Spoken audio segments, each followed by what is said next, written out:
नमस्कार दोस्तों, आज हम 27 मार्च 2025 को जीएसटी का एक जो सेंट्रल टैक्स का सर्कुलर आया था, which the subject of which was seeks to notify central goods and service tax second amendment rules.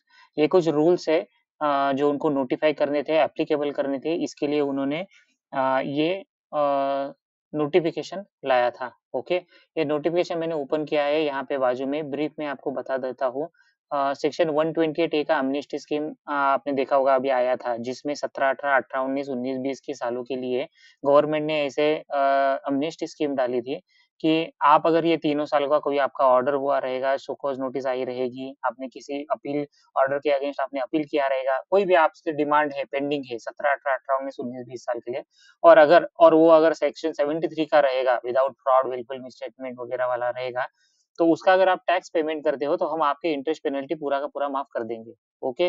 तो उस सेक्शन में ये सिर्फ़ तीनों सालों का ये एमनेस्टी थी, वो तीनों सालों की थी। अब ये तीनों साल की एमनेस्टी थी, तो ऐसे भी हुआ था कुछ-कुछ ऑर्डर्स जीएसटी डिपार्टमेंट ने जो पास किए थे, वो शायद 4 साल के या 5 साल के, यानी कि इंक्लूडिंग नेक्स्ट 2 साल्स भी या 3 साल्स भी किए हुए थे। तो उस एमनेस्टी में उन्होंने बताया था कि ये 3 साल का आपको पेमेंट करना है। पर ऑर्डर तो 5 साल की थी।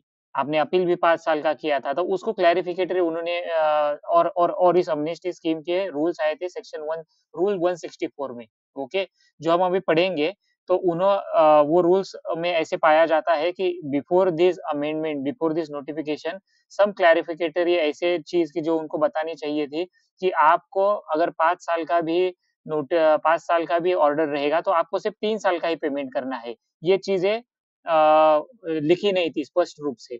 और एक चीज़ कि भाई अगर आपको अपील विथड्रॉ करना है, अगर 5 साल का ऑर्डर आया था, आपने अपील किया था और अगर आपको अपील विथड्रॉ करना उन्होंने बोला था, तो उसमें भी आपको अगर 5 साल का रहेगा तो आप अपील मत पूरा का पूरा विथड्रॉ कीजिए। सिर्फ़ अपीलेट अथॉरिटी को बोलिए कि हमें 3 सालों में हम एमनेस्टी में जा रहे हैं, या 1 साल में, 2 साल में, 3 साल में, कोई भी हम एमनेस्टी में जा रहे हैं, उसके लिए टैक्स पेमेंट कर रहे हैं, तो अपीलेट अथॉरिटी क्या करेगी, वो पूरा विथड्रॉ नहीं करे, यानी कि वो क्या करेगी, ये 3 साल छोड़ देगी, जो भी आप बोल रहे हो कि आप एमनेस्टी में जाने वाले हैं, और उसके बाकी वाले सालों के लिए वो उसका ऑर्डर पास करेंगी। ओके? तो ये रूल 164 में इन्होंने ऐड किया है, कहाँ पे क्या ऐड किया है, हम चेक करते हैं, आपको बताता हूँ। रूल्स में हम जाएँगे, सबसे लास्ट वाला रूल जो उन्होंने अभी इंट्रोड्यूस किया था, रूल 164,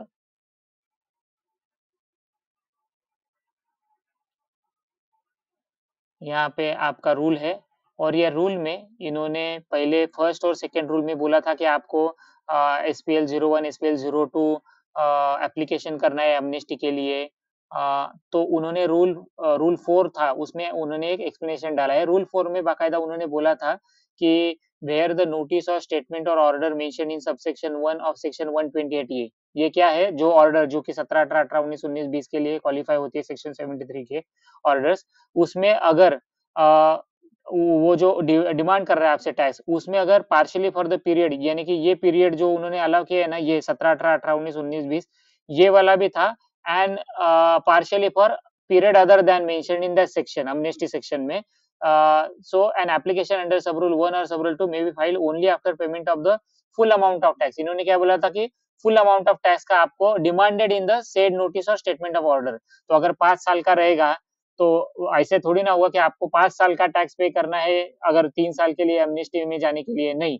तो इसलिए उन्होंने यहाँ पे एक स्मॉल ऐड किया कि आपको payment only after you can apply for the amnesty only after payment for of the full amount of tax related to the period mentioned in subsection, in the said subsection, यानी कि 17, 18, 18, 19 और 19, 20 का ही आपको payment करना है, पूरा का पूरा नहीं करना है। और आगे एक मुझे स्ट्रेंज लगा कि उन्होंने एक एक्सप्लेनेशन भी ऐड किया है कि अगर आपने पूरे पीरियड के लिए कोई अमाउंट डिस्चार्ज की, यानी कि पेमेंट की है, तो उसका कोई रिफंड नहीं मिलेगा। Which is strange for me, यानी कि 5 साल के लिए था, आपने गलती से दोनों साल का आगे वाले दोनों साल का भी टैक्स पे किया, जो कि आपको नहीं करना चाहिए था, पर आपने किया। Because of their was not clarification over here. तो वो बोल रहे कि आपको रिफंड नहीं मिलेगा, which is strange. Anyways let's see. आगे जाके उन्होंने ये जो मैंने तीसरा एक पॉइंट बोला था कि आपको जो एप्लीकेशन कर रहे हो, उसमें आपको विथड्रॉवल ऑफ अपील का प्रूफ देना है। ओके, तो इस बारे में इन्होंने एक प्रोवाइज़ो ऐड किया है कि further provided that where the notice or statement includes demand of tax partially for the period mentioned in the said subsection and partially for the period other than mentioned in the said subsection, the applicant instead of withdrawing the appeal, पूरा का पूरा appeal withdraw करने से अलावा यानी कि 500 साल का आपको सिर्फ इंटीमेट करना है वो अपीलेट अथॉरिटी को that he does not wish to pursue the appeal for the period mentioned in the said subsection 17, 18, 18, 19 या 19, 20 के लिए एंड तो फिर वो अथॉरिटी क्या करेंगी, इसका नोट लेगी और pass such order for other periods, ठीक है।